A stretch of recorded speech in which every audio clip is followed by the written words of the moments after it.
of it. So you got 9 and 2 of BGLC, the regulatory body. We regulate, you play without worry. We regulate, you play. BGLC, fair play when you play. For the fun of the game, you know where they are. BGLC, keep it fair for the player. You play the game and we are the rules setter. Keep everything fair so the game play better. The Betting, Gaming and Lotteries Commission. We ensure fairness, integrity and responsible gaming practices. Keep the game fair and fun for everyone. We regulate, you play. The following is... Jamaica is on the move with smarter and cleaner transportation. The government is enhancing the JUTC fleet with 100 new CNG buses with 10 specially outfitted for the disabled. Running on compressed natural gas, these buses reduce emissions while offering advanced safety features and Wi-Fi. Jamaica is driving in comfort towards a sustainable future. Every school is free of unhealthy, ultra-processed products. You know, those high in salt, fats, and sugar. If only that weren't a dream. The reality is that many children have an unhealthy diet at school, and 23% of them are overweight or obese. This can lead to hypertension, heart disease, and type 2 diabetes. Let's protect our children's right to health with a policy for schools that prevents unhealthy food marketing and ensures access to nutritious foods. The time is now. Let's implement the National School Nutrition Policy. A message from the Heart Foundation of Jamaica and partners. Jamaica, let's spread the word around to let the world know that we are proud to be one republic. We on the road to republic. Well then, let's propel we nation, moving forward in a new direction. True independence, that's the projection. No more dependency, it's the best plan. Yes, we know what's best for us, cause we want we country prosperous. So make we just pull together as the general public while on the road to republic. Jamaica, let's spread the word around to let the world know that we are proud to be one republic. We on the road to republic. A message from the Ministry of Legal and Constitutional Affairs. We on the road to republic. You sure this is okay? Relationships can get complicated. You've avoided seeing me now for almost a year, but you still take my calls. It simply means you're not over me yet. Okay. Some relationships stay complicated. I am done taking it easy, Danny. I've wasted a lot of my time with you. You know what? Let me just silence this altogether. It's done, isn't it? What do you expect from me, Stanley? Just forgive me. Crocodile tears? Once a cheater, always a cheater. When there's trouble in paradise, what do? Watch the story unfold in a brand new season of Mirrors in Paradise. Saturdays at 8 p.m. and Sundays at 6:30 p.m. right here on PBCJ, the People's Station.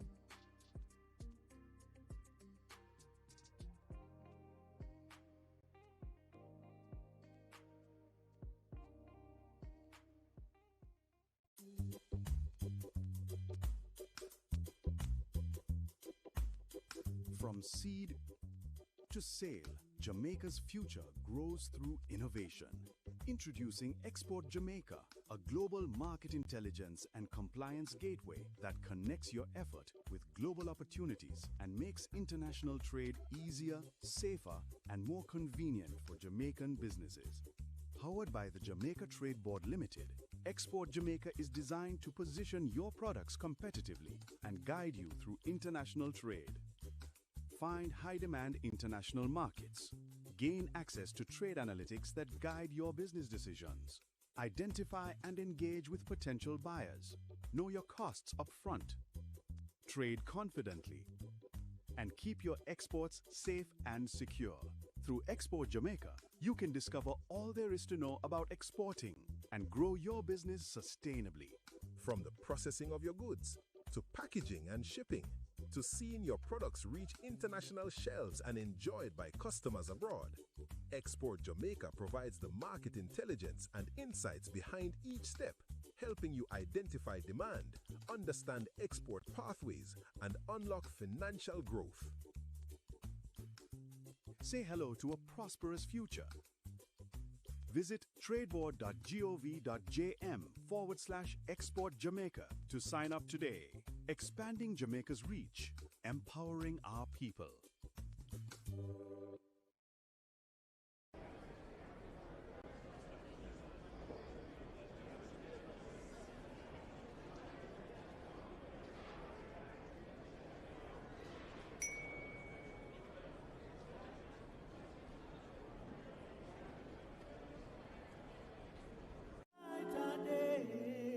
Rebuilding continues quietly and deliberately in communities, in businesses, and in the lives of people still finding their footing. We soon come back.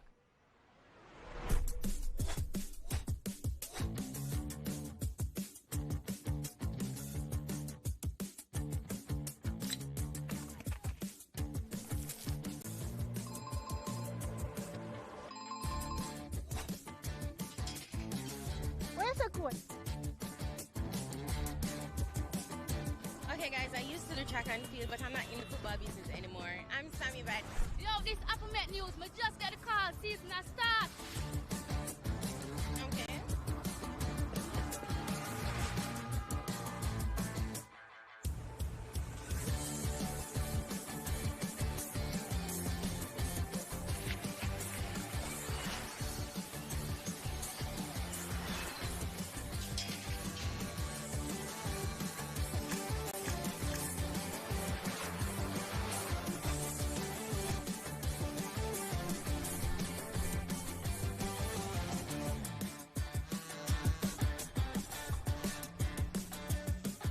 Hello?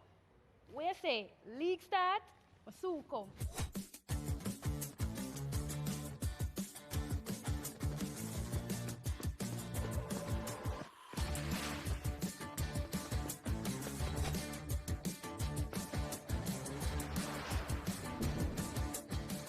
Johnny! Hello? Alright. Yo, you can't go to the ball. We are going to the ball. Go to the ball. Oh, sorry.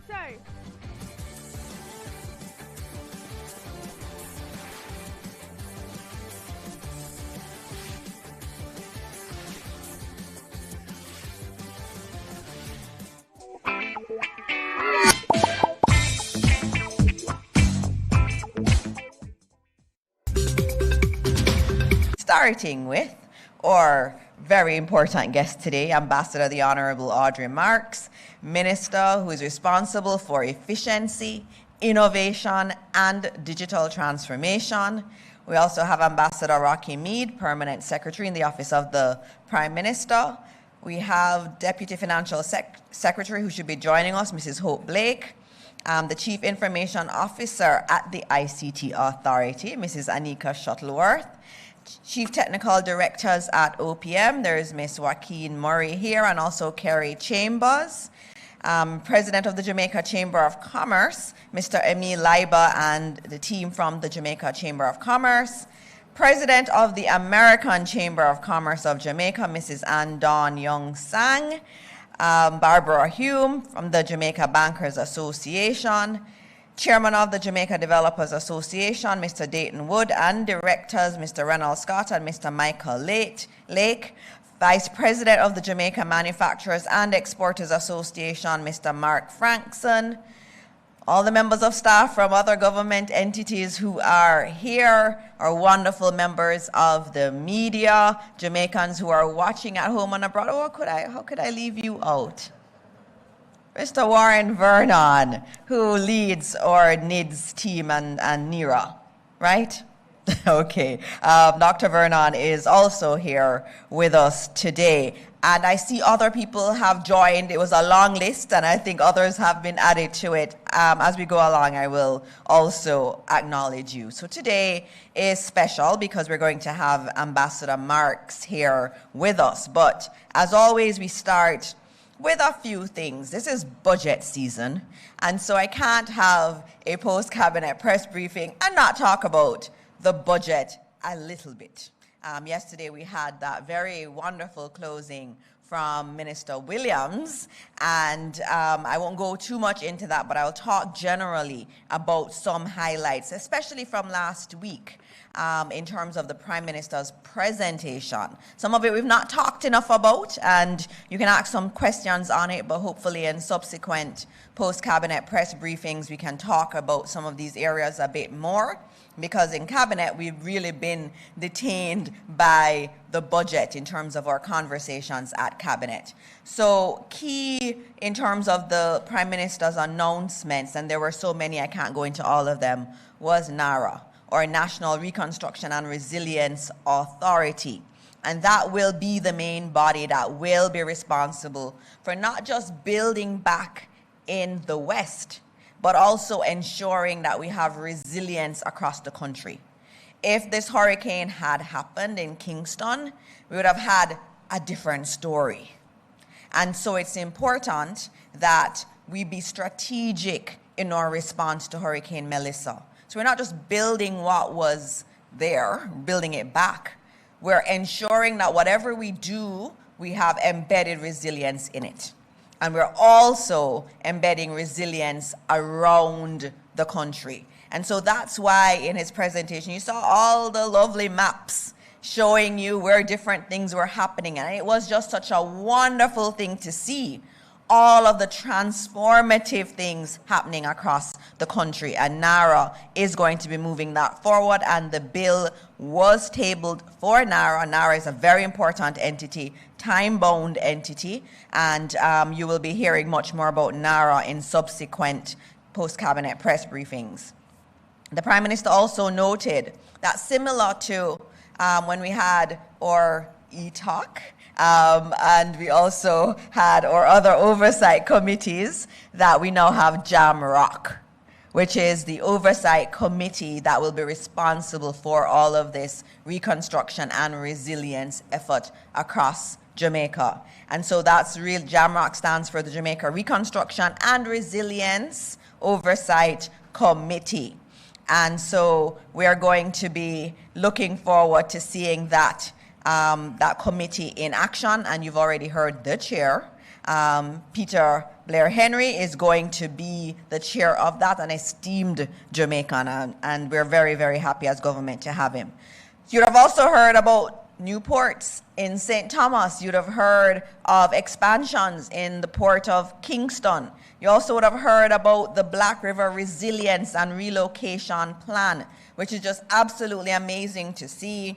The re-envisioned Black River, you saw those pictures of the boardwalk that is contemplated, and also the new urban center that will be built away from the coast.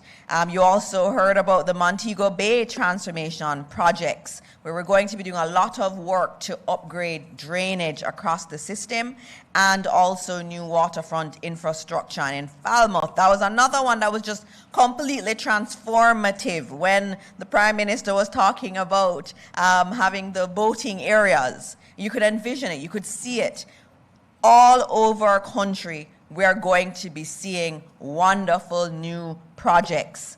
Hopewell to Lucy bypass, that was one that we also spoke about last week, and the Port Antonio redevelopment plans.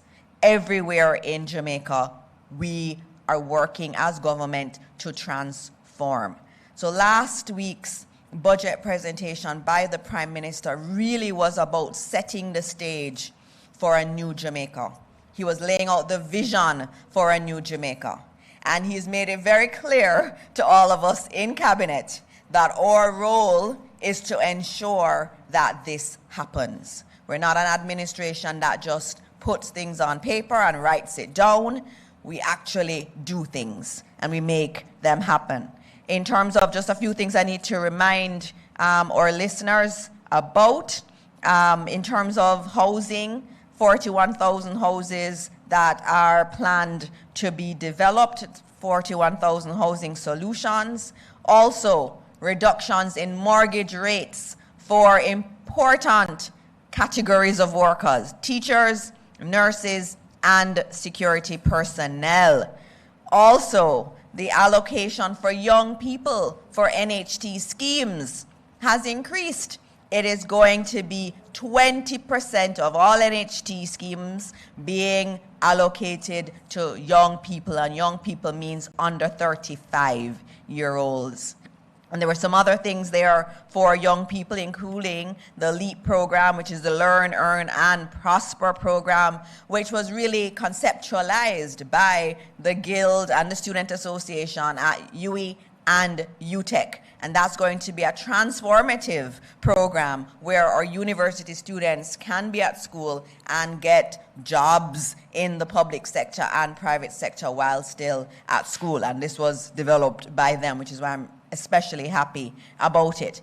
And the last one I'll mention is the increase in the minimum wage, which will take effect on July 1, 2026, and the increase will be to $17,000. So a lot of things happening, a lot of things we could talk about, but we don't have time for that today, because today we have our special guest, Ambassador Marks. I should say Ambassador Minister Marks is here, and she really epitomizes what this administration is about. It's about doing things. Minister Marks is not someone who is just going to talk and talk and talk. She is a doer, and it has been such a joy to have her in the cabinet, bringing her expertise, her diplomatic expertise, plus she is like one of our top entrepreneurs that we have ever produced in this country. And to have her be in our cabinet and leading in the area she's leading in is absolutely wonderful. And I'm honored to sit near her at cabinet every single week. And her area is important. You heard me repeating some of what the Prime Minister was announcing. All those things are beautiful things, but if we really want to have the transformation of Jamaica, the work that Minister Marks is doing in terms of efficiency, in terms of digital transformation, is truly what will make all of these projects come alive, and we can truly say this is a different Jamaica. And so I ask you to join me in welcoming Ambassador the Honorable Audrey Marks, our Minister, who is responsible for efficiency, innovation, and digital transformation. Welcome, Minister.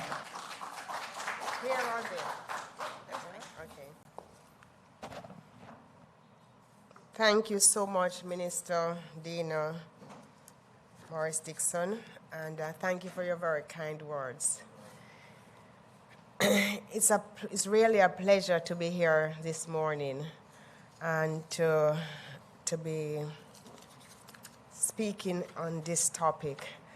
I know we have acknowledged all our very important guests, so I'll just go straight into saying good morning, colleagues from across the public service and representatives of the various private sector associations, our social partners, members of the media, and fellow Jamaicans.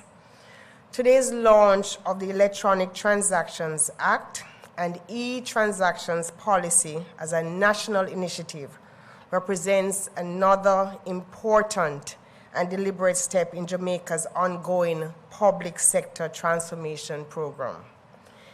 Being coordinated by my office, that is of Efficiency, Innovation, and Digital Transformation, and supported by the Ministry of Finance and Public Service and the Ministry of Industry, Investment, and Commerce.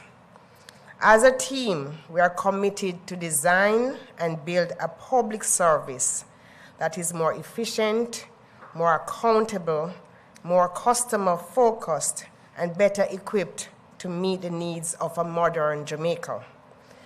The commercialization of the internet caused electronic messages and digital communication to gradually replace paper-based processes. However, Jamaican law at that time lacked clarity about whether electronic information, records, and signatures could be recognized as valid and enforceable in the same way as their traditional paper counterparts with wet signatures. Without legal clarity, businesses, citizens, and government agencies were understandably cautious about embracing digital transactions. Recognizing this challenge, the government of Jamaica acted, and in 2007, Jamaica enacted the Electronic Transactions Act, a landmark legal milestone that for the first time provided a comprehensive framework to govern electronic communications, records, and signatures in a way that promotes trust, legal certainty, and technology neutrality. So I want to pause for a minute to acknowledge the then Minister, the Honorable Philip Paulwell, who was the Minister of Industry, Technology, Energy and Commerce at the time, who piloted this bill through Parliament, and the opposition spokesman at the time, Mr. Clive Mullins, who supported the bill. Looking back at the Hansard, I was delighted to see the bipartisan acknowledgement that the legislation was critical for a world where transactions are now driven by technology. So from 20 years ago, almost 20 years ago, the intention was for Jamaica to keep up and keep abreast of what was happening in the ease of digital transactions. The Act of 2007 affirmed that electronic records are legally equivalent to paper records, and that electronic signatures can be recognized and relied upon, provided they meet certain reliability criteria. But legislation alone does not create change, and that is why we are here today launching the e-transactions policy as a national initiative. What I've discovered about, especially the public service, is that there's a strong thing called CYA. And so you can pass the laws, but if you don't ensure that the regulations and the policy make it clear that persons have cover to make changes, it just won't happen at a pace that makes sense.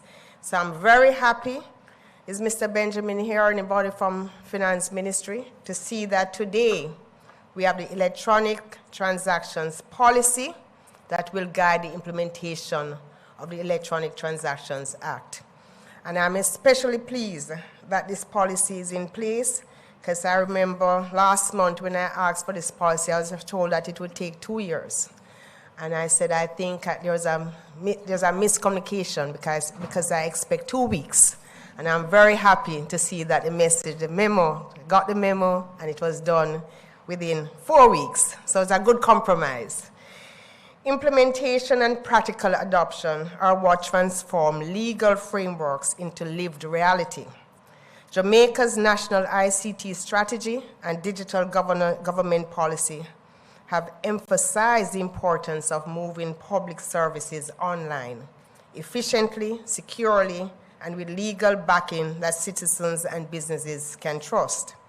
So, although the Electronic Transactions Act provides legal recognition for electronic signatures and electronic documents, and some MDs, ministries, departments, and agencies have started to use solutions like the Adobe Sign and DocuSign to effect electronic transactions and signing of documents, many others continue to rely heavily on wet ink signatures and manual processes. This was because there was no unified government-wide policy to guide practices across MDAs. Today, we are providing that policy guidance and directive.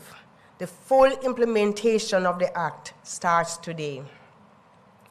And I will tell you, 2 years ago, I was in Washington and I was approached by some investors.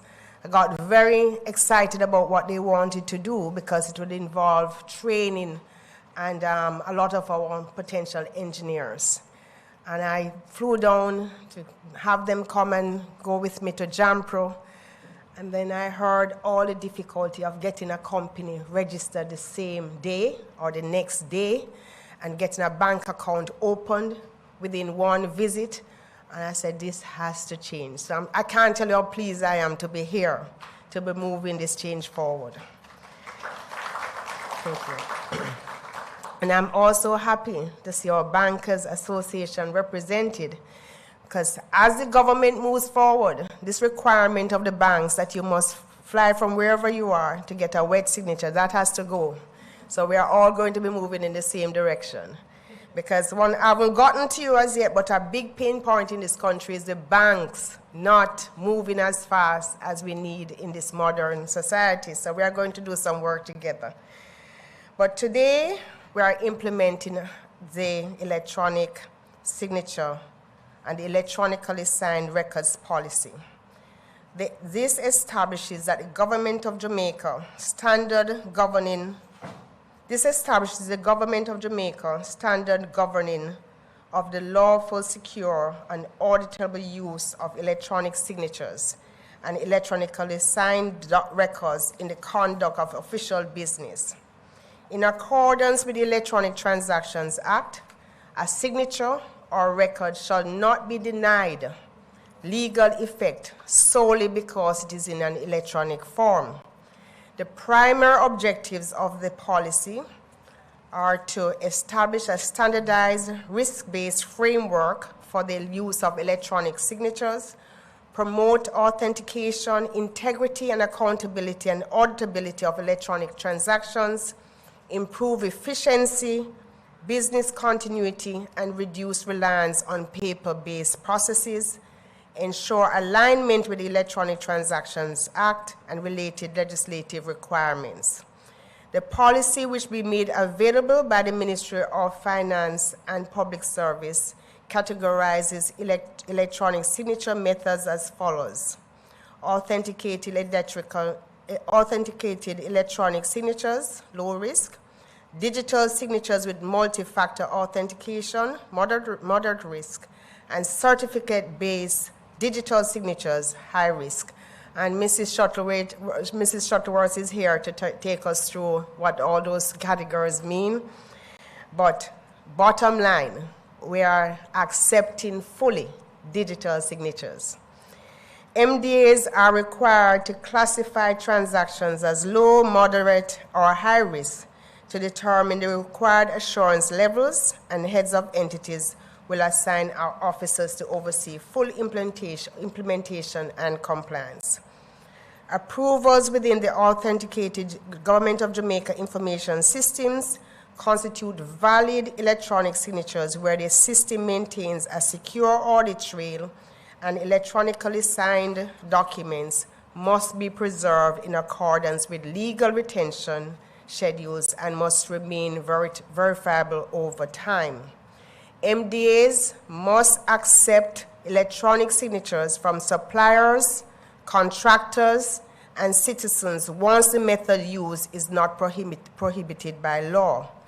In addition, the policy outlines the principles governing the electronic signatures, governance and accountability, signature risk categories, digital certificates, and public key infrastructure, among others.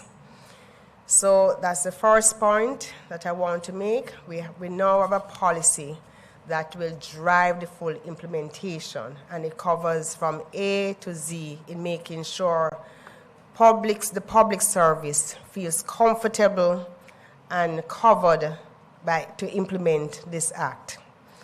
The second thing I want to share is a vision of digital Jamaica. The government of Jamaica will progressively make electronic submission and digital interaction the default way citizens and businesses engage with public services. Digital transactions do not merely represent a technology upgrade. It is a modernization of how government interacts with the public. This means that electronic submission will become the primary channel for official business, and valid electronic signatures will not be refused solely because they are electronic.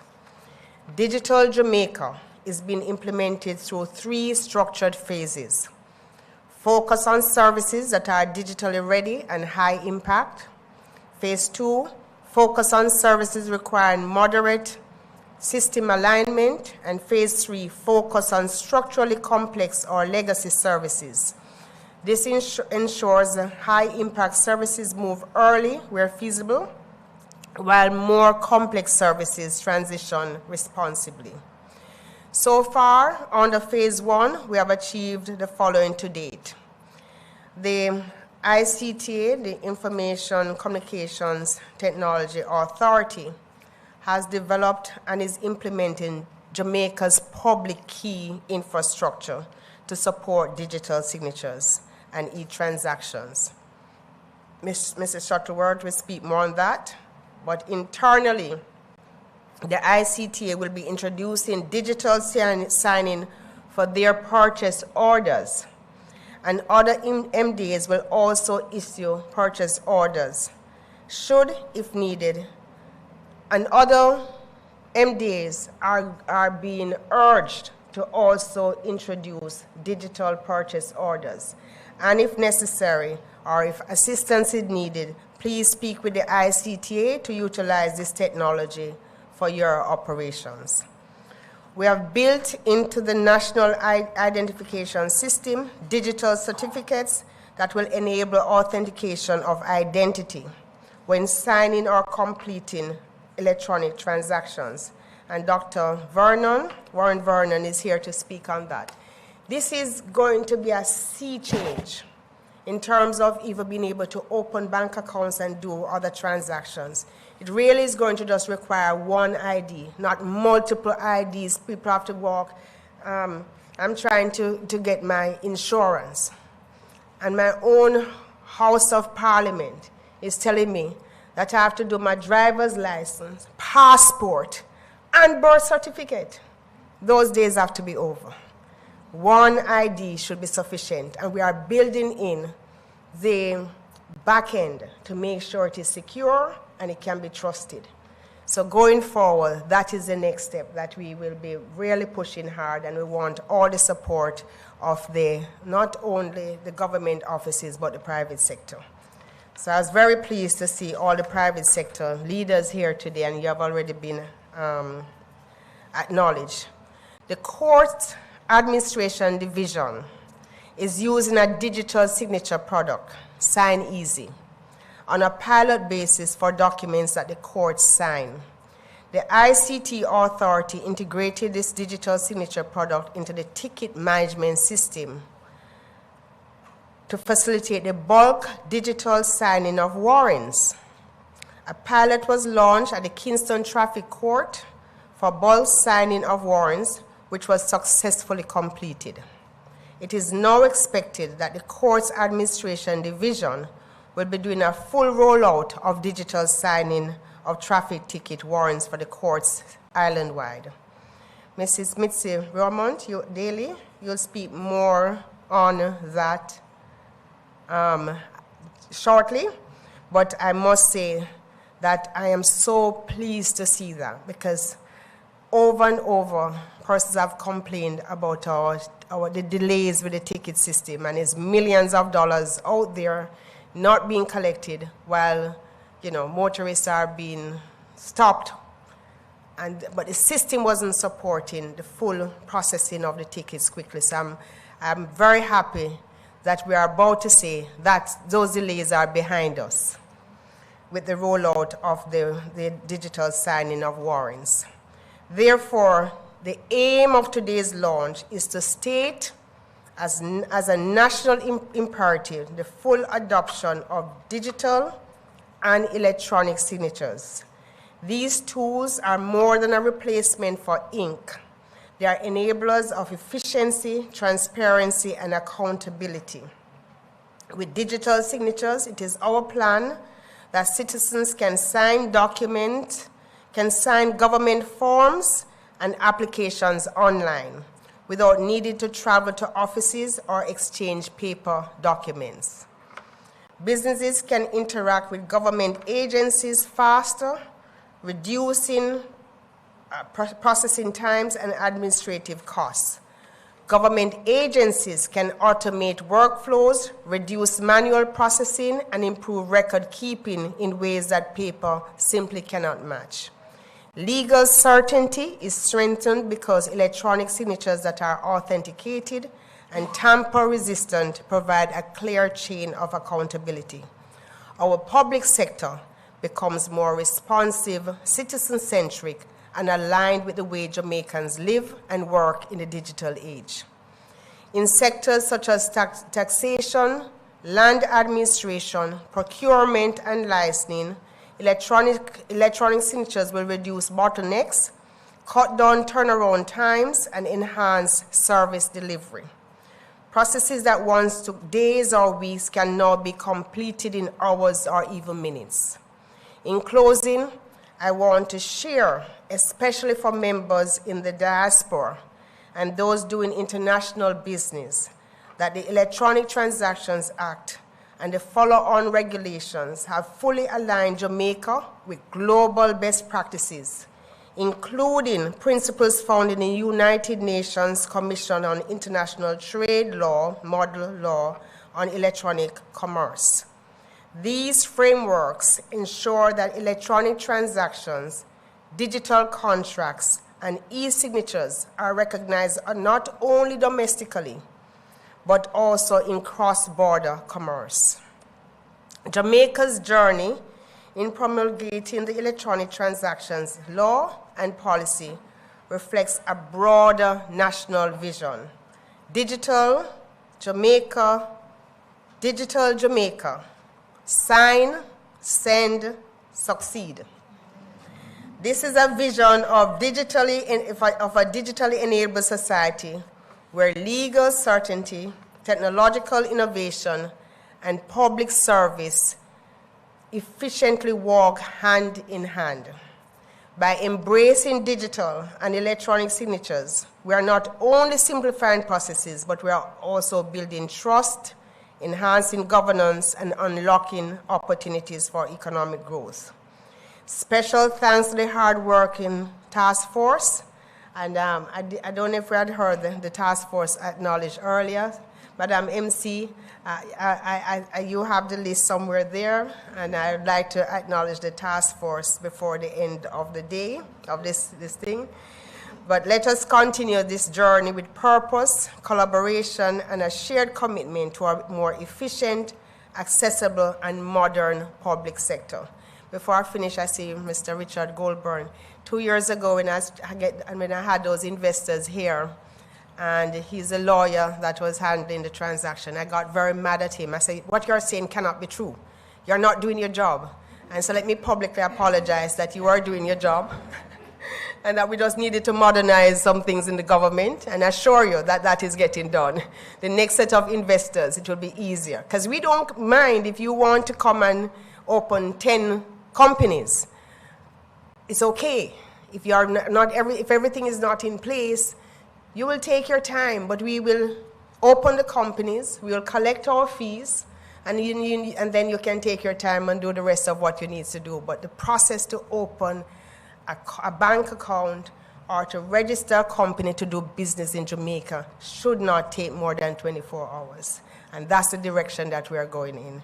So let me say thank you, and at this time I want to invite the following persons to speak further on the phase 1, Mrs. Anika Shuttleworth, Dr. Warren Vernon, Mrs. Mitzi Beaumont Daly, and Mr. Barrington Thomas. They will all speak briefly on the areas that show how across government we are introducing digital transformation. Thank you again, Madam MC, Minister Morris Dixon. You know, the Prime Minister said that he's the builder.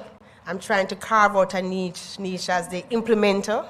And here we have the communicator and educator. Thank you so much.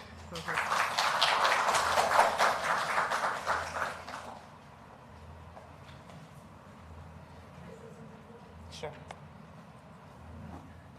I can't let you go down and not thank you for that. We're hearing the Jamaica that all of us want to hear, and I know especially those in the private sector who are here. You're doing your businesses and you're just hamstrung by what is happening in terms of the bureaucracy. I tell you, every single cabinet, Minister Marks is there advocating for you. She is going to get rid of all the red tape if it's the last thing she does, and she's doing a fantastic job, and I want to thank you for being here this morning. And I know we have several speakers who you've named, and I tell each of you have 5 minutes. When you see me standing up, it means your time is up. And also just to note that you coming up here means that you're open to getting questions from the media. Thank you. Thank you, Ms. Shuttleworth. It's nice to see you. I know how much hard work you do, so it's really good to have you here at PostCab. Thank you so much, Minister. Thank you so much, Senator Dr. the Honorable Dana Morris Dixon, Ambassador the Honorable Audrey Marks, Ambassador Rocky Mead, colleagues, members of the media, Jamaicans, good morning. It is indeed my pleasure to come after my minister to speak. Minister, after you spoke, I feel as though I didn't really need to say too much because you laid the foundation so well. But this is indeed a very important moment for Jamaica. And for me, having been in the profession for so many years and knowing some of the struggles, Minister, the bureaucracy is real, but the heart and passion of so many of us as professionals over the years, really, we are heartened to see these things coming to fruition just now. As Minister Marks mentioned earlier, implementation of the E-Transactions Act and the Electronic Transactions Policy represents another deliberate, intentional step towards our public sector being more efficient. And what we are doing is to move from paper to digital, from delays to efficiency, and from uncertainty to trust. At the heart of this transformation is something simple and yet powerful, and that is the ability to electronically sign documents with confidence. That is important, and electronic signatures, we all have to assess the various risks. Every document that we sign, we have to assess the risks involved in those. And Minister had mentioned earlier, high, medium, and low risks involved. There are some documents that are signed via a software. There are some that are signed via a direct document. Now, whatever it is, we all have personal responsibility, and we know that the Data Protection Act is very much with us. So the electronic signature policy and the legislation does not prevent us from taking keen attention to the Data Protection Act. For many, many years, we had done many manual things, as Minister had said. And this is as simple as walking from place to place with documents requiring signing, but we are changing that. The ICT Authority, our role is very clear as the technical engine of a digital government, as we build, design, and implement systems that make secure transactions available. These systems ensure that Jamaicans engage with the government of Jamaica online through secure, reliable, legally valid, and easy-to-use solutions. And today's launch reflects years of work. As Minister said, the foundation has been set. Now, at the heart of electronic transactions initiative is something called a public key infrastructure, or PKI. Now, in simple terms, a public key infrastructure creates a trust that allows confidence in digital transactions. It is a technology that ensures that when someone signs a document electronically, we know who signed it, we know it has not been altered, and we can verify at any time. This is all important, and a national public key infrastructure, therefore, is foundational to enabling digital signatures that are trusted and unlocking secure end-to-end digital government services. This is where the ICT Authority comes in. We led the implementation of the national public key infrastructure, which is in place, and I am happy to say has been aligned and is aligned with international standards. It's a robust process, and for those of us that went through the process, we had to go through a rigorous audit. It is very, very stringent. We have two public key infrastructures here in Jamaica. A machine-readable travel document public key infrastructure for the electronic ID as well as the electronic passports. We also have a general public key infrastructure for other types of transactions. Now, it is key to note that we have already used this infrastructure, as I mentioned earlier, for these critical systems. It is being used, has been tested, and also certified by the auditors. We now are extending it to support wider electronic signing across the government using the government document signing solution that will be implemented shortly. That is the other public key infrastructure that I spoke about.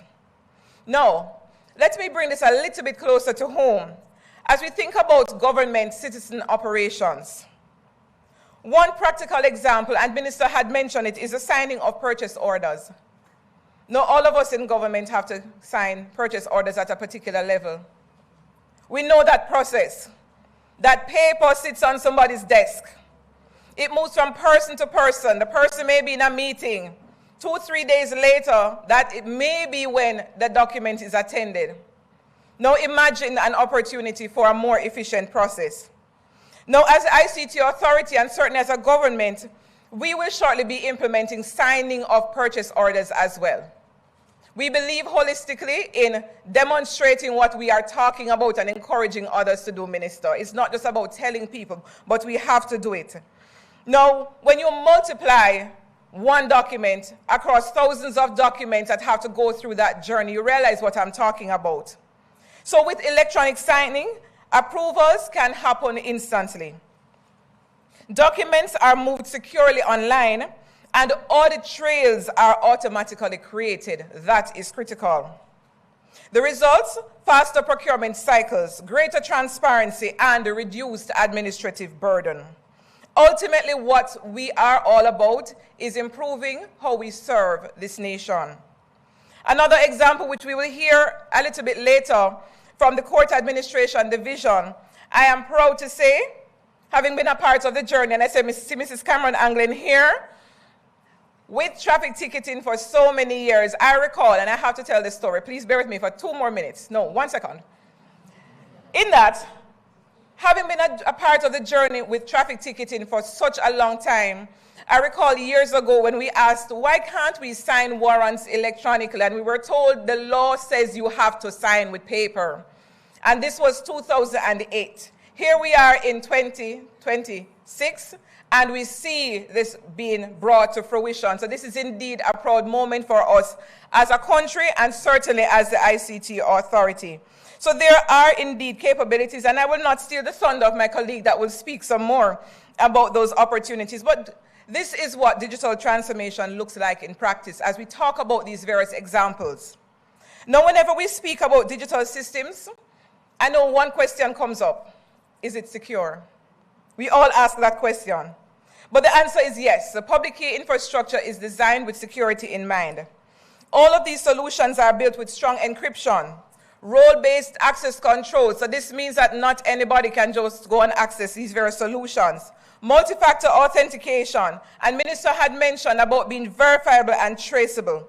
All of this really comes together for us as Jamaicans, not having to take these unnecessary trips to various government offices, and we absolutely cannot wait for that to be the case.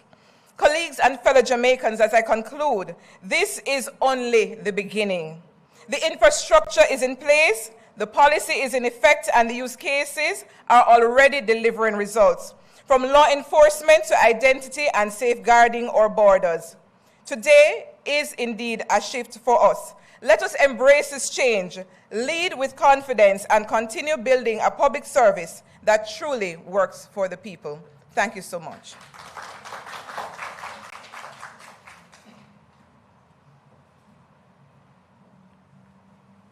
Okay, good morning, everyone. All protocols observed.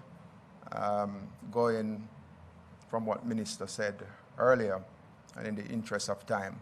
So the National Identification System project, just to set context, the National Public Key Infrastructure emerged from the National Identification System project.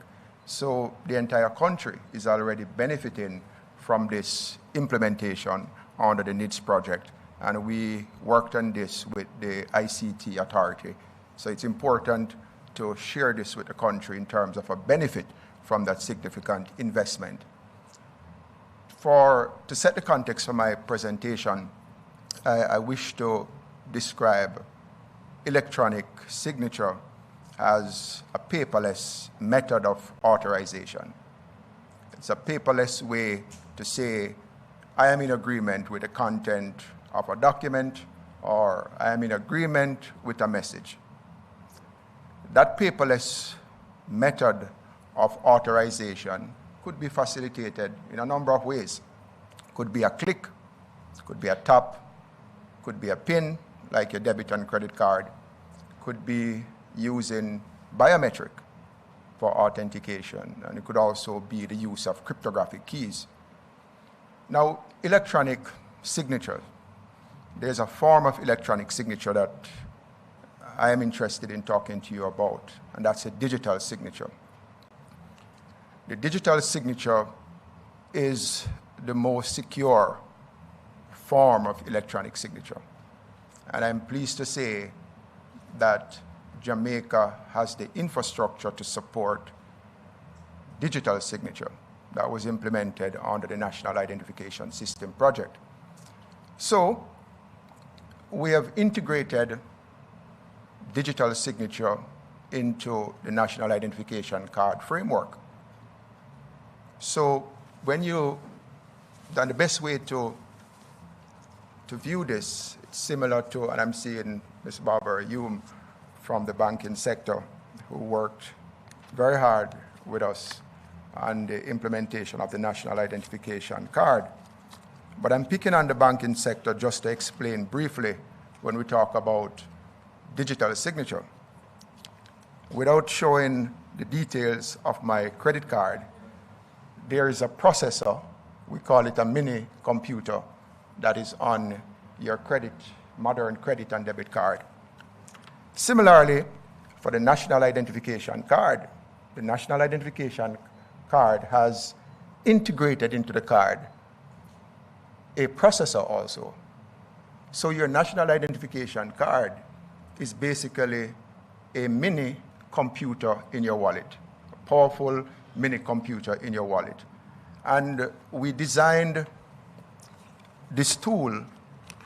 It has an operating system. It has multiple apps. Specifically, we designed the system with an app for authentication, meaning you can use it to log into a service or to assert who you are in terms of your identity. We designed it also with an app for digital signature. So those of you in the room who have received your National Identification Card, you're walking around with a mini computer that is powerful, that you can use the certificates from the public key infrastructure to facilitate the use of digital signature. Very powerful tool. In addition, I wish to mention that the issuance of electronic passport would not have been possible without the investment by the government into this national public key infrastructure under the National Identification System project. So, if you have in your possession an electronic passport, you're already benefiting from the National Identification System project. If you use the kiosks at the airport, you're already benefiting from the National Identification System project. And the infrastructure improvement in the Government of Jamaica data center was also a part of the NIDS project.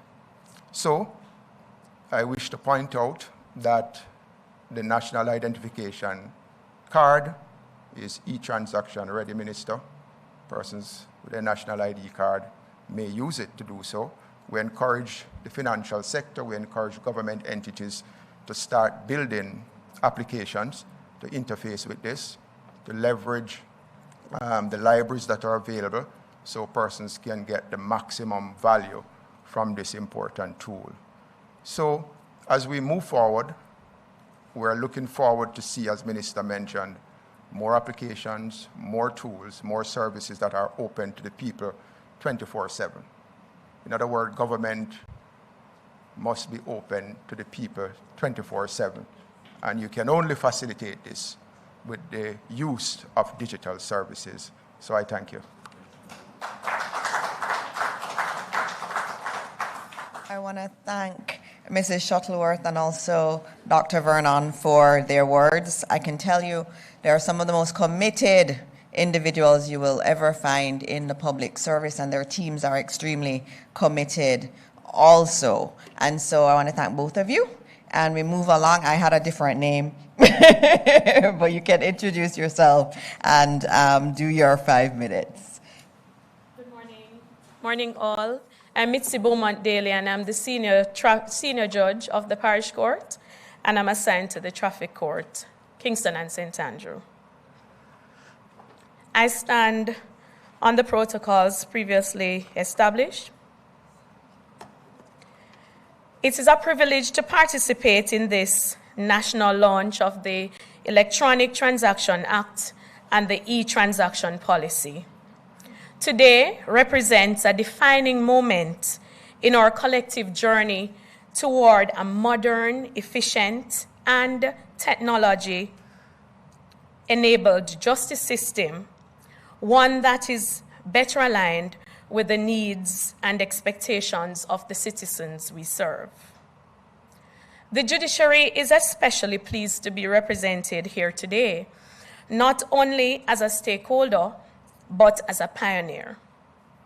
Led by our Chief Justice, who I must say is the champion of digital transformation, and through the Court Administration Division, we have already begun to operationalize elements of digital transformation, most notably through the pilot initiative at the Traffic Court for the Kingston and St. Andrew for the electronic signing of warrants. Historically, warrant processing has been rooted in manual systems, often resulting in logistical challenges and inefficiencies. The introduction of electronic signatures at the court has fundamentally transformed this experience. Judicial officers are now able to review and sign warrants electronically, significantly reducing the time between the issuance and execution. What once required hours, days, or even weeks can now be accomplished with remarkable speed and precision. This experience has demonstrated that the digital transformation is both achievable and impactful. Beyond efficiency, the pilot initiative at the Kingston and St. Andrew Traffic Court has strengthened accountability and transparency. Each electronically signed warrant carries a secure and traceable audit trail, reinforcing confidence in both the process and the outcome. It is important to note that through continued collaboration with our stakeholders, all our parish courts are now positioned to utilize the electronic signing of warrants as part of the Ticket Information Management System, TIMS, in an effort to significantly enhance and streamline the warrant processing framework. The expected outcome of this integration in TIMS is the ability of the warrants to not only be signed electronically, but also transmitted instantly to the relevant authorities for execution. Whilst the traffic court has been progressing in that direction, it is the aim for this system to be implemented in all parish courts across the island. Building on this progress, the pending introduction and implementation of the Integrated Electronic Case Management System, IECMS, will represent a transformative leap forward as it will enable the seamless management of cases from initiation to final disposition. From electronic filing and real-time case tracking to automated scheduling and digital record keeping, the system will fundamentally improve how matters flow through and across all courts in Jamaica. The benefits of the ICMS are both practical and profound. It envisions a fully digital environment where documents are generated, signed, transmitted, and stored within a secure, unified platform, minimizing reliance on paper, reducing administrative burden, and enabling the courts to operate with greater agility, even beyond physical boundaries. It will also reduce delays and improve access to justice by ensuring that cases are processed more efficiently, enhance data integrity and accessibility, and foster greater coordination among key stakeholders, thereby creating a more cohesive and responsive justice ecosystem. The implementation of the Electronic Transactions Act and the e-transaction policy now provide essential legal and institutional framework to sustain and expand these advancements. They affirm the validity of the electronic process and set the standard for secure, reliable digital engagement across the public sector. As we embrace these advancements, the judiciary remains committed to maintaining the highest standards of integrity, supported by robust cybersecurity measures, sound governance, and continuous capacity building. We're confident that with the expanded use of the electronic signatures in the teams and the introduction and implementation of the IECMS, coupled with the broader national framework, the judiciary can progress in achieving its vision in becoming a world-class judiciary that utilizes innovation and technology for efficient service delivery. Thank you. Everybody's being very efficient. Minister, you've done very well. I had expected the CEO to speak this morning. The CEO of the Court Administration Division is here, and she is Tricia Cameron Anglin, and she's here. And she told me she wanted you to hear directly from someone who is using it. And Misty Beaumont Daly, who you just heard from, she is senior judge in the largest traffic court in the Caribbean. And I was just told that since the start of the year, there have been 100,000 traffic warrants in her court alone.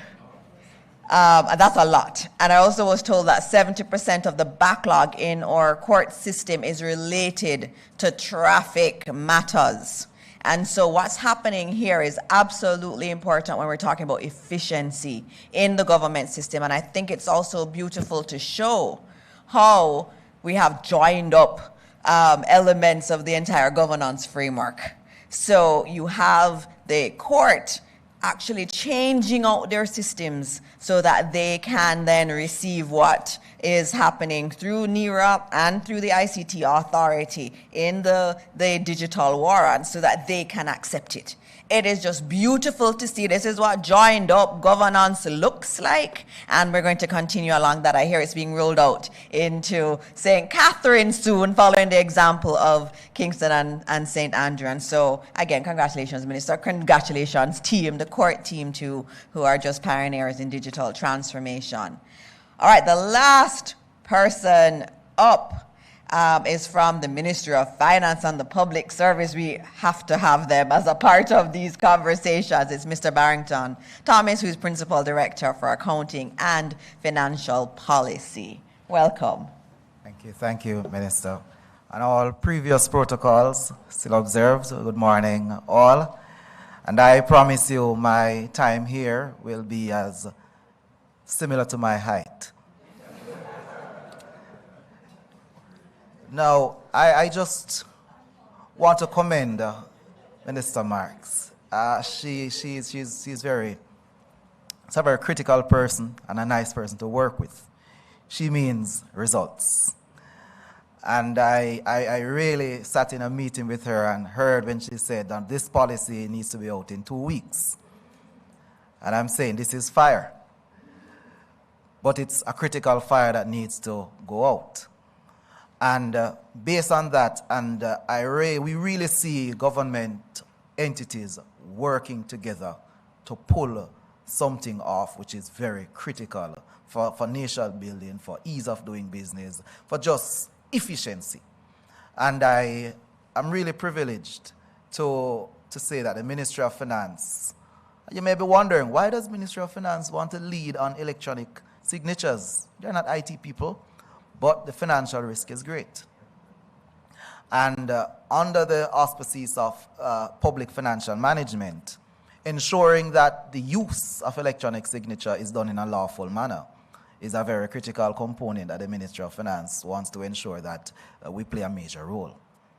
And as such, you would have heard Minister Marks declare that the Ministry of Finance will be publishing or will be moving the electronic signature and electronically signed records policy. And this is really to ensure that the act that has been in place for so long can now fully be implemented in a lawful manner. Because when we're working with accountants, accountants need written direction, written advice that they can back up to say the policy says we are able to do this. The policy says we can do that. And we can say to the Auditor General that it is in keeping with this section or this subsection.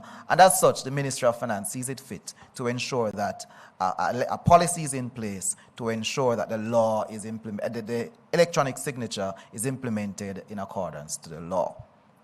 What are the expectations? The expectations of the implementation of this policy is that efficiency, we must see improved efficiency. I give you a quick little example. All contractors, suppliers that does business with a government entity should now be able to submit their bills electronically, their invoices electronically, with electronic signatures. So no longer will a bearer will be needed to bring the invoice to a ministry to sit probably in the records area for 2 days, and then the records area send it to the wrong department. After 5 days, and after 10 days, it finally reaches to the correct department. And then the paper pushing continues. This policy indicates the guidelines as to say that the government will accept electronically signed documents such as our invoices, so contractors, suppliers can be rest assured that efficiency has begun. And it is the good thing is that the law provided for it already, but the operational guide is now here. And because the operational guide is now here, we expect nothing but full speed ahead with implementation and acceptance of this electronic signature policy. We also expect to have greater collaboration, because now that this is here, we are on trade. We have digital trade. We have to look at the trading. So the partnership is not just Ministry of Finance, ICT Authority, but you'll find MIIC, Ministry of Industry, Investment and Commerce, must be coming together, because this is a whole of government thing, not just one entity. But the policy is here, and Minister Mark said it all, so I won't repeat anything, just to say that the Ministry of Finance supports, because the law provides for it, and the Ministry of Finance will be doing all that it can to ensure that this is operationalized in the best and most shortest time possible, because efficiency is at paramount, and the Ministry of Finance is of nothing but ensure that greater efficiency is met within the GOJ, and that's what we are for. Ease of doing business, greater efficiency in the public sector, Electronic Transactions Act, and its related policies and guidelines are here to ensure that this is achieved. I thank you.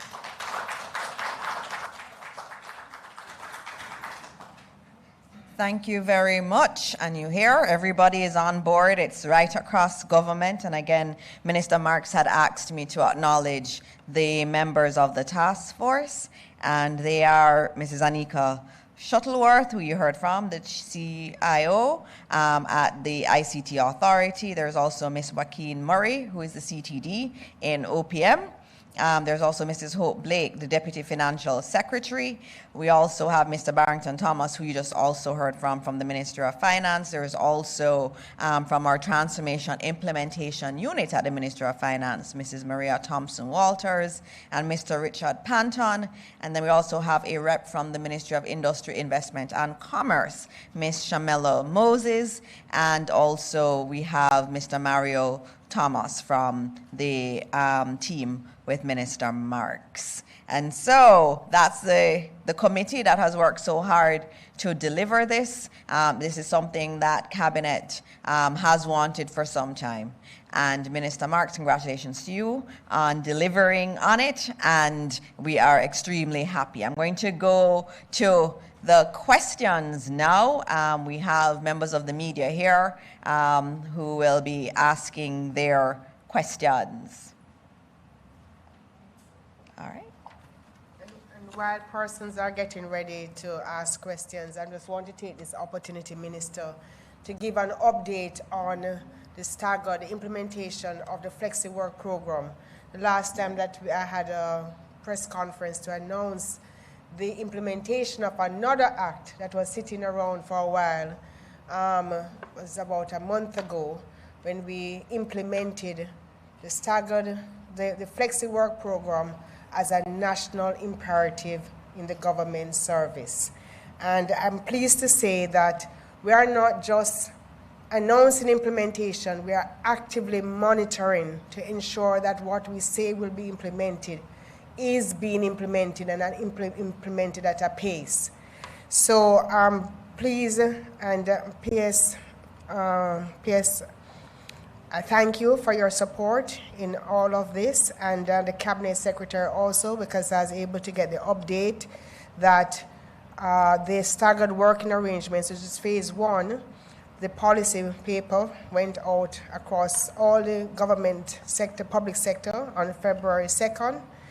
And we now have 90% take-up from all the ministries, agencies, and departments having started the implementation, full implementation. And we expect that the other 10%, they are starting the conversations, and we expect that it will be 100% take up by the end of this month in terms of all government workers having the opportunity to work on a staggered basis if they so choose.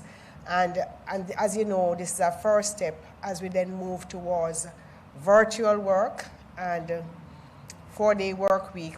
Whatever will work in the virtual space equal to work in the physical space is what we are implementing, because as you know, as you mentioned, Nara, earlier, if another disaster strikes Jamaica, and I decree and declare in the name of Jesus that we're not asking for another one, but just in case, we want to make sure that our government services can stand up in the digital space. I call it a digital twin to our physical services. So I'm pleased to see, and you'll be hearing from me on a regular basis. Whatever we announce that we are implementing, we'll be giving updates on the implementation.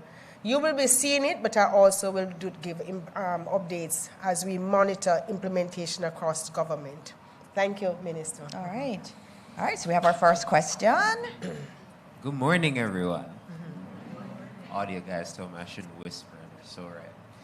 Good morning, everybody. Mahiri Stewart, Nationwide News here. 2 questions on the announcements. The first being, is there any estimated cost for the implementation of this new act and policy?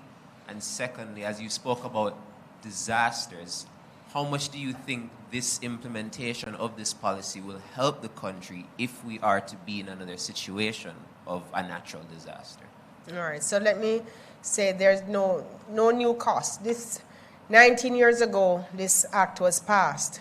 It just was not implemented fully. So it's nothing new.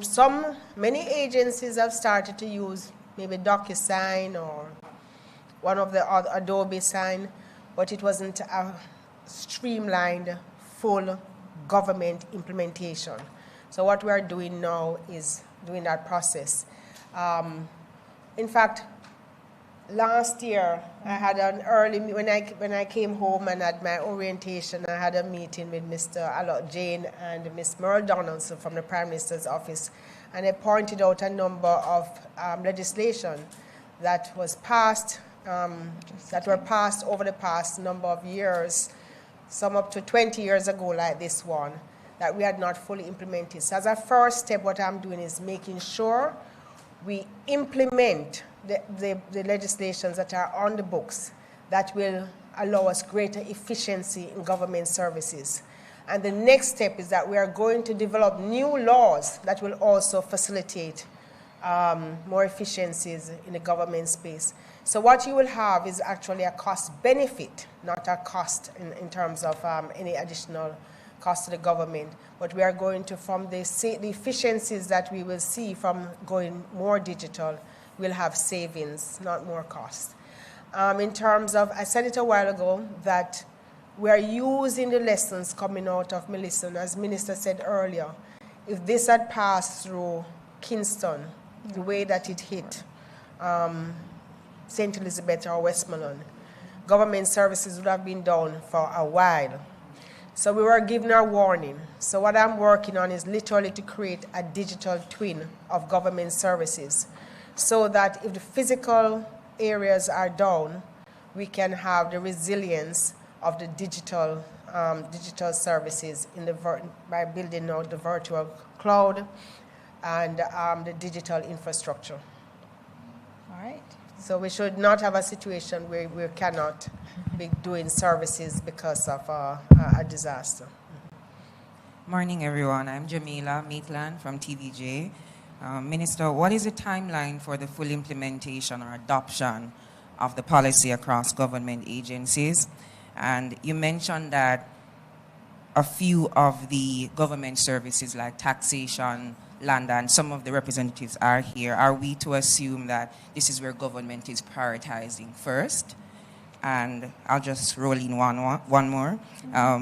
Do you foresee any challenges in the rollout from some government agencies in that they don't have the infrastructure in place as yet to verify some of these electronic signatures? Sure. So you notice, I might have said at our first press conference, I don't really make announcements.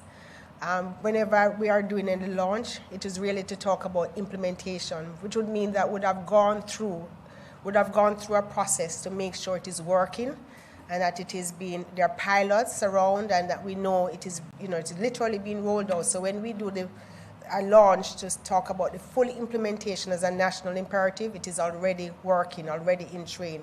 So it starts today, fully across all government ministries, agencies, departments. There's no timeline like next month or whatever. It's as of today. We expect full implementation for the agencies and ministries that don't have any equipment that they will need or any systems. The ICT, as I mentioned earlier, is prepared to support those agencies and ministries. But full implementation starts today. We expect that all ministries, agencies, and departments will be utilizing and accepting electronic signatures, starting today. Just a little follow-up. For Ms. Shuttleworth then, have you already had any reports from any government agencies about any possible delays so far? Any possible? Delays in implementation or adoption. Any government agencies about any delays as it relates to accepting or adopting the electronic signatures so far? There have been no reports of delays or challenges thus far. What we do know is that there are entities that need to acquire the solution. As with any policy, this is the start for some. For some entities, they have already been on the journey. In fact, since the pandemic, some entities invested, as Minister had said, in Adobe Sign and some of these other types of solutions. So we're saying utilize those solutions even as we continue to build out the government document signing solution. And of course, we at the ICT Authority will continue to work with all entities wherever they are on their journey. Thank you. All right, thank you. In fact, quite a few agencies and ministries, including in my office, I know we use digital signature without some of the security that I'm now finding that we can put in place working with the government system. So thank you for that. Yes. All right. Hello, Zara Burton. I'm with 18 Degrees North. I have a couple questions for Ambassador Marks and also for Minister Morris Dixon, but some of them intersect with the two of you. We work well together. So you can just give all of them and then we'll just answer as a group. Yes, so I was looking at some third supplemental estimates for 2024, 2025, 2025, 2026. So the last 2 fiscal years. And the path amounts of money seem to be underspent in some instances by hundreds of millions of dollars. Now, I'm trying to understand why it is, and maybe I'm misinterpreting. If you could give me a sense of how PATH is doing in terms of spending its allocation for the years, and whether they're having difficulty as applicants in making PATH applications, and whether this crisscross of electronic signatures could help maybe boost that process. I'm just curious about PATH in particular, about how it's doing. 2, has Jamaica, you, Ambassador Marks, were involved in some meetings last year with the United States, and of course you were our ambassador to the United States. However, I wanted to understand your role just generally, because I noticed that you do represent us sometimes still in that foreign relations type of role. So I just wanted to get a little bit more understanding, clearer understanding of your role versus the minister's role when it comes to foreign relations. That's 1. But 2, in that meeting in December, I believe it was, did they brief you about the imminence at that time of the Venezuelan president being deposed in that meeting that you were in?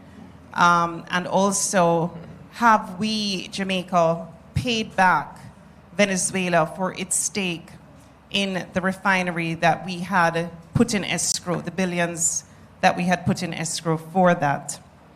And then lastly, as ambassador, 2 more for you. The Social Security for Jamaicans, there were some deported persons, 1 deported person that has specifically, he's dead now, he died a pauper. He basically said he spent all his life in the United States working, got in trouble, he disputes the trouble, but nevertheless he got deported and he didn't get a cent of Social Security. I wanted to know if, as ambassador, when you were there, if you had at all engaged the United States for the people that are deported, let us say, for them to be able to get their Social Security payments that they put into the United States so that they can get it back when they're here. The last question is, the Prime Minister had mentioned zip coding the country. Are you spearheading that effort, and how is it going? Okay. All right. Thank you so much. You want to deal with the PATH first? All right. I can deal with PATH a little bit because I'm not looking at the numbers that you are looking at. The Ministry of Labor was here last week, so that would have been a good time for that question. But I can tell you that from, for example, the Ministry of Education, we have allocations from PATH. And some years you see that being underspent. Why would that happen? Because at the start of the financial year, you make a determination as to how many students you expect to be on PATH. And one of the things with PATH is you have to meet particular criteria in order for you to continue receiving. So for example, you have to be in school. They do check the records of the schools to see that the students are in school.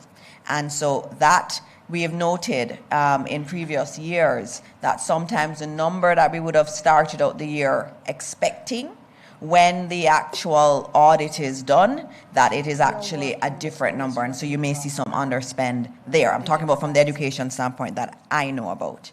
On the transport line too, sometimes we also have a line to support students who are in schools that have, significant numbers of students on PATH, especially in rural areas.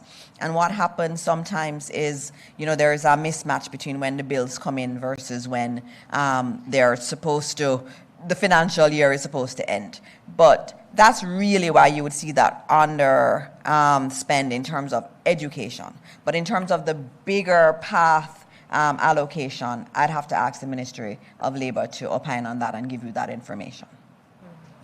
All right, let me say in addition to that, as we go through, and there are two steps.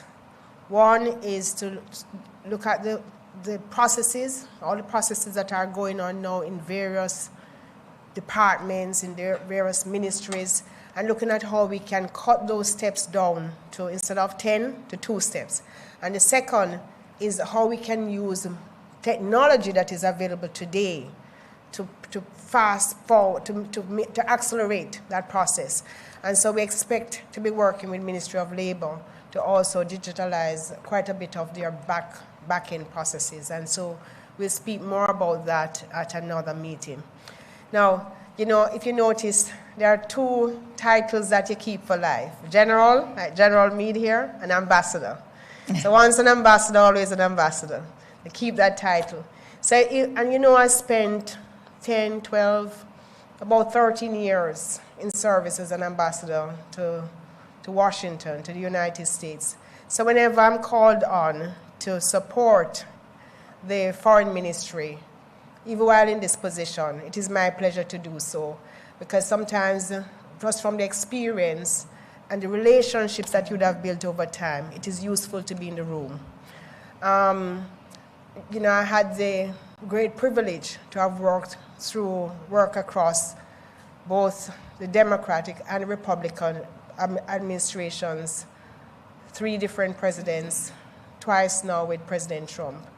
So there are relationships that would have been built up over time that, if useful, I'm always happy to make the connections and to support the work of our Ministry of Foreign Affairs.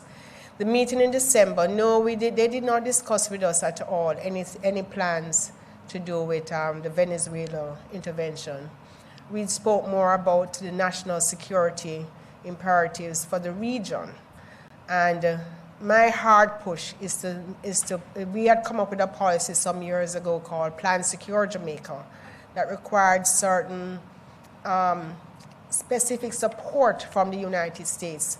And as our closest neighbor, and as the largest market for the demand for drugs that comes from Central and South America to North America, with Jamaica as a transit point.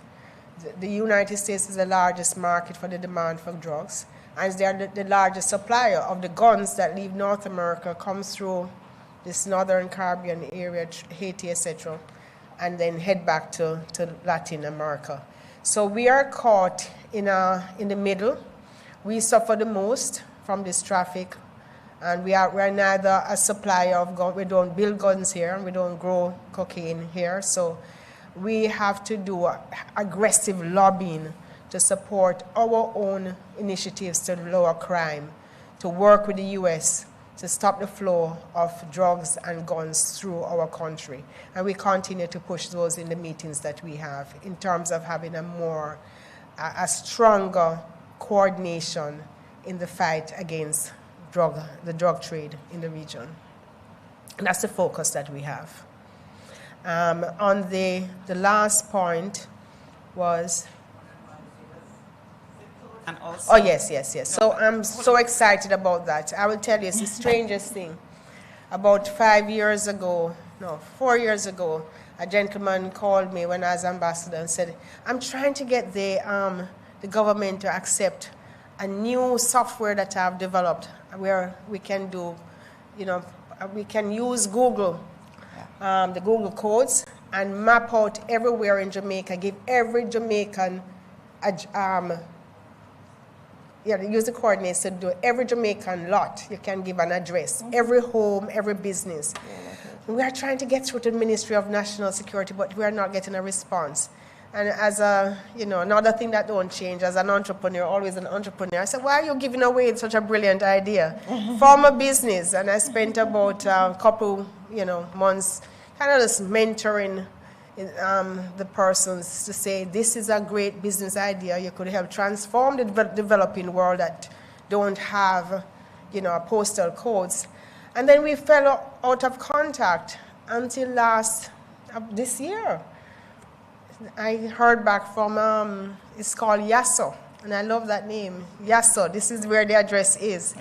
Mr. Andrew Walker came and said that he's now ready. He has gotten funding from the IDB. He's ready now to implement across Jamaica. So if you notice at the post office, we're very happy to sign a MOU to work with him.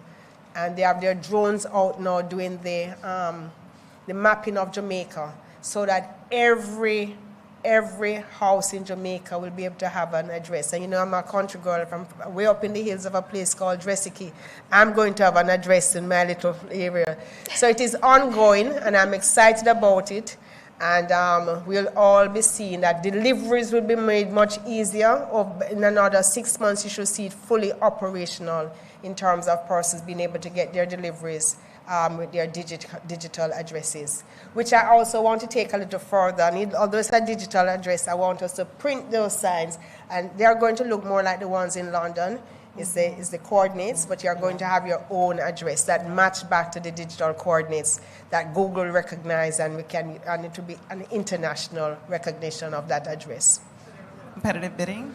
Sorry? There was no competitive bidding for this project? No, because you do competitive bidding if you have more, or if you have 2 or 3 offering the same thing. But our government also allows for, what is the term again, where if someone comes with something that they have a specific competence in, sole sourcing. We can do sole sourcing for areas that are unique and of a service imperative for the government. Okay, and the question I had asked as well about social security for deported persons. Oh, that is the other one. Yeah. No, I never had to deal with that question. What we worked on was trying to ensure that we got support for persons being deported to be resettled into the country. So establishing support, resettlement facilities that you can come in, spend a while until you can reunite with families and get settled in. Social security, I didn't hear about that before, unfortunately, because that makes sense. And I will certainly, from a government position, start checking on it and work on it with Ministry of Foreign Affairs and Ministry of Labor to see what we can do. Because that's an important, it would make a big difference to those persons who are in the system legally and can access Social Security. So thank you for that, bringing that up. The December meeting, did you at all express any displeasure with the United States and the campaign of bombing any boats where individuals of Caribbean descent were killed or anything like that? No, it's not in my place to express delight or displeasure with the United States. I listen and I put forward my positions on things that are related to Jamaica, but I don't get into expressing. That's not my role to express delight or displeasure. Thank you. All right. Morning. Good morning. Liver and Barrett, the Cleaner Company. I have 3 questions for Ambassador Marks and one for Minister Dana Dixon. Minister Marks, you indicated that you have been alerted to a number of laws that have been passed but have been dormant for years. I wondered, Minister, if you can tell us some examples of those laws that you're talking about. If you have been given a mandate relative to those laws, and if so, what is that mandate? That's one. 2, you alluded to millions of dollars in traffic ticket fines being outstanding. I wondered if you have a number you could share with us. And then do I ask you? Sure, yeah, you can go ahead. Late last year, you indicated, Minister Dixon, that Do you have a number? the number of deaths from Hurricane Melissa was at 45, and that 15 investigations were underway to confirm persons who have been reported missing. I wondered if you could provide an update on those numbers, if there's an update. Sure. And then lastly, for both of you, please to tell us which schools you are rooting for at boys and girls championships. I think the country wants to know if the Minister of Education is. Can I start with the champs question? You notice I'm in black and white. There's a reason for this. On Monday, I wore something green, and I was asked if I was indicating preference. Yesterday morning, I was going to go on a run with some children in Montego Bay, and I wanted to wear my purple tights. And I was told, Minister, you cannot do that. So I'm supporting everybody, but red is strong. I'm going to support my old schools, Marymount and Immaculate for the girls, and I guess the brother school, St. George's College, which, you know, I'm not necessarily going with who is supposed to win, but my usual support. All right, you can. Yes. The laws. The first question.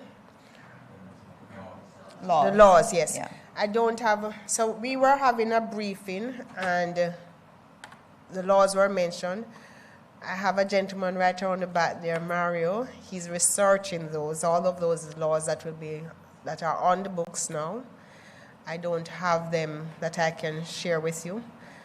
But the last two, these two, the Flexi-work hours and electronic transactions, those so far is what I can say that we know. One was from 2007 and one was from 2016 or 2014.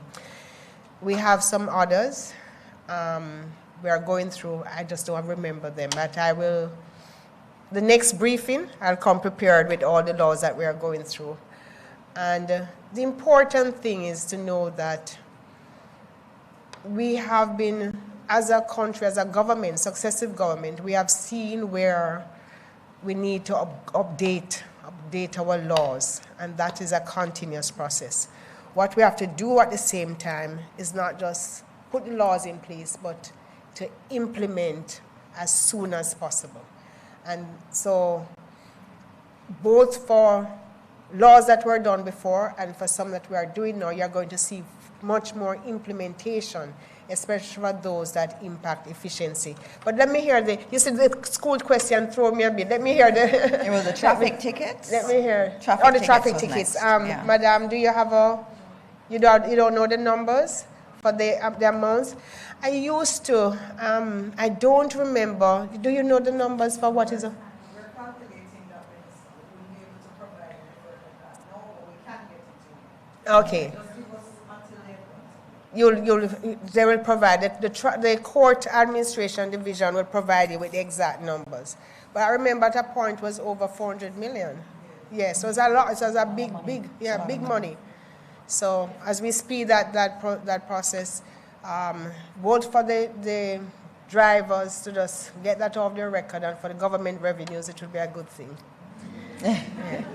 All right. Did you want to say anything? The court administration division has decided that they will give you the information and they're committing, end of day. Yeah. So you're good. All right. In terms of the debts, I would have to check with ODPEM. I know, Ambassador, you're here. I don't know if you have a number different than the 45. The last number I got officially was that 45. They were investigating others, but I have not received any other information. And Ambassador Marks is saying he has not either, but we will reach out to Commander just to confirm and get back to you today. And so, Ambassador Meade, between you and Commander, we'll get an answer for you on that one. All right. Are there any more questions, Antoinette? No? All right. Good. Okay. Well, we are at 11:36, so one more question. Go ahead. One last question. Williams, CBM News. Sure. I wanted to know, because the e-transactions policy should make processes and transactions quicker and easier, but how will, for example, the bearers that usually are employed by these processes, how will the ministry provide for the jobs that will be lost with the implementation of this policy? Yeah. So, I hear all the time persons who are concerned about digitalization, the use of AI, taking away jobs. It's also creating new jobs.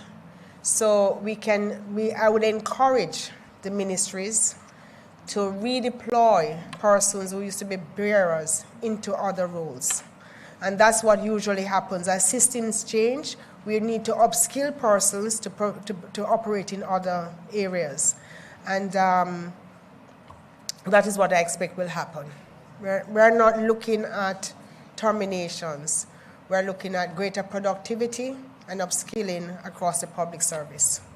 And as you said, upskilling, just reminding everyone that we're open at heart for all those individuals who would like to be upskilled. And level 4 and level 5 will now be free. So a level 5 degree a level 5 program at Heart is actually a bachelor's degree. So at Heart you can get a bachelor's degree for free in one of the technical areas that is so in demand. So as a government, we understand that in some of what we're doing, that you will have individuals displaced from their original job, but we're also still ensuring that we have avenues for that upskilling that Minister Marks has spoken about. Free. F-R-E-E. Free. Up to level 5. That's and again, big. level That's 5 big. is a degree. It's a bachelor's degree that you can get from Heart. So just pointing that out. Our teams in the government are very active, and they have an answer on the questions, on the question relating to the deaths after Hurricane Melissa. I've gotten confirmation that there is no change. They have concluded many of the investigations that were in train, and they were deemed to not be Melissa related. And so as we stand now, we are still at 45. All right. So just one more thing. Any questions from our business persons that I need to know that will cause any delay in the business sector, Exporters Association, Bankers Association, all the business persons that are here? I just want to know that you are fully aligned and ready to go. They are, and they have the opportunity. They have access to you all the time, and we do have to close. We're at 11:40.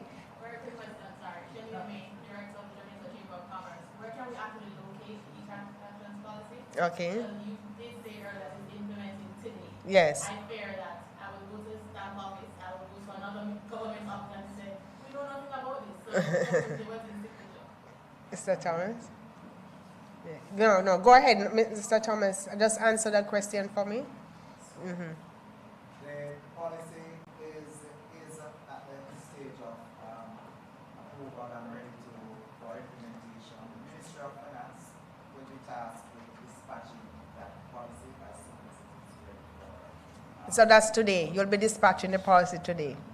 Okay. It will be online. It's usually Did you online. put it up on your site, on your website? Generally, once policies are fully approved and ready for implementation, they are updated on the Ministry of Finance's website. So apart from circulating it within the government services, we'll put it also on the website. All right, I'll follow up with your office to ensure that it goes up on the website. All right, we do have to wrap up, so this is the very last question we can take this morning. Good morning, Ministers. I represent the Jamaica Developers Association. My name is Reynolds Scott from Gian. I remember. The e-policy. Yeah. The local government authorities, which is all over there, and specifically Case Bank. How does the e-policy affect the approvals process? We have accepted what is called the 90-day approvals process. I can't say that it is totally functional. How will it affect that policy? Is there any specific change that will accelerate that approval? So that's a different policy that we are going to, that's a different implementation that we are going to come to in terms of the processes that we are digitalizing right now. We are having a meeting next week with the Developers Association, including with you, Mr. Scott, and we're going to go through the processes, and then we're going to look at what is happening with the 90 days and how can we cut it down to 30 days. And these changes we are making, these are all some of the tools that will allow us to cut it down to the 30 days that we are aiming for. So we should have a good meeting next week. And I can see the country will develop at a faster pace. I'm looking forward to that, because with NARA coming on board, we need to be seen rapid movements. Nothing can stay 90 days and 2 years anymore. We have to build back Jamaica stronger. All right, as we close out, and since Minister mentioned NARA, I just needed to note to everyone that NARA will have special functions, and it will also have special powers. And so that question that you have is one that has detained the Cabinet quite a bit. And so as a part of NARA and expediting the projects in the West, we've actually done a review of several of the legislations because we have to expedite approvals. And what's interesting is that as we do that process for NARA and give NARA those powers, one of the things we want from you in the private sector is to indicate the extent to which you think this should actually permeate the entire system and not just be in relation to NARA. And so that's another part of the conversations we've had in Cabinet around expediting things. And Minister, just to add, I know we're out of time, that as we go through the NARA process, we'll be seeing if something can be done efficiently and effectively in 30 days or 2 weeks. We are looking to normalize those processes going forward after NARA. So we just become a much more efficient society.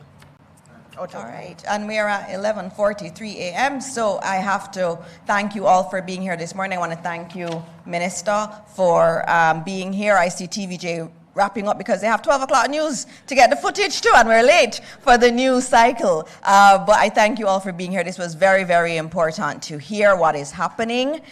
This is a big deal. We've been talking about this for a long time. It helps to get efficiency in our country, and so we're very glad, Minister, that you've been doing this. Thank you to the team. Thank you to the private sector for being such wonderful partners. We want to hear from you. We want to know what we can do better, and we will do it. Good to have the court system here with us too today. And so as we celebrate champs, remember 100-meter finals is today. It's not Friday like it used to be in the past. It's tonight. So I look forward to seeing many of you at the National Stadium tonight to see our young people in action. And as I said, I'll be cheering everybody. Everybody is my team as Minister of Education. And so again, as we always say at the end of post-cabinet press briefing, we really do this because we want to keep an openness of government to the media and to our country. We're here, we stand here, whatever question you have, even if we can't answer it, we tell you we can't answer it.